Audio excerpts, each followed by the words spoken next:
There is a brand new roguelike ROM hack out there that is called The Pit. It's incredibly fun, but at the same time, insanely difficult. The goal of the game is to reach floor 100, with each floor containing trainers that you'll have to battle, whose level progressively increases with each floor.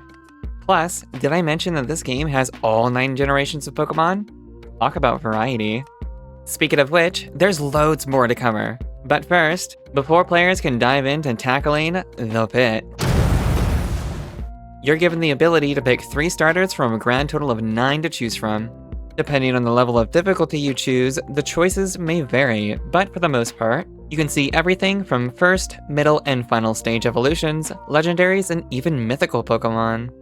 Speaking of difficulty, you can choose from casual or despair, which of course is easy and hard mode.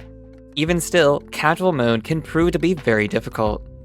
However, if you're a masochist, you can choose custom rules to make it even more difficult by fully adjusting the game even more.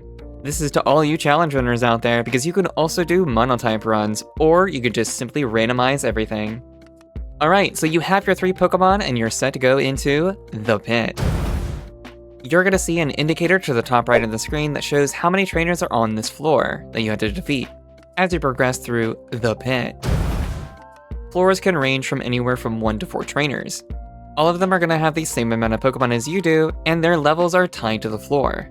When players manage to defeat all trainers on the floor, the teleporter in the middle activates and will spawn rewards.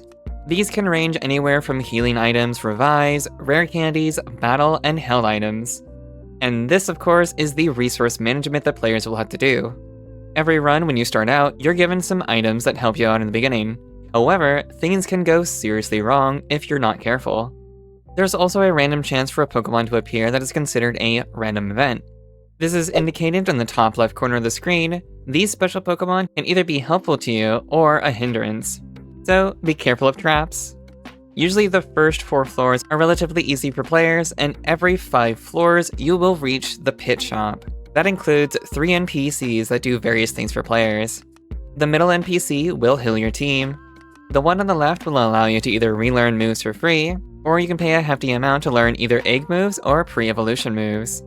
But wait, there's more. The NPC on the right is one that you'll use the most, as they offer a wide range of things. That includes every TM and HM in the game, evolutionary items, vitamins, megastones, mints, gems, Z-moves, and of course, the special form items. All of this, of course, is available to players from the get-go. However, you probably won't have much money to really do anything when you start out your journey. Sure, of course, you could sell items, but I would honestly be very careful, as pretty much everything can be considered useful, especially when you go deeper. Because believe me, things can go very wrong very quickly, and oops, you're all out of healing items, and your party is barely hanging in there. So you managed to get all the way to floor 25. Great, now you have a special boss trainer that you'll face off against. If you manage to beat them, you will be teleported to a special room where you can pick and add a new party member out of 9 random Pokémon. And that's The Pit. So, do you think you have what it takes to tackle this new ROM hack and reach floor 100 and beat The Pit? Good luck.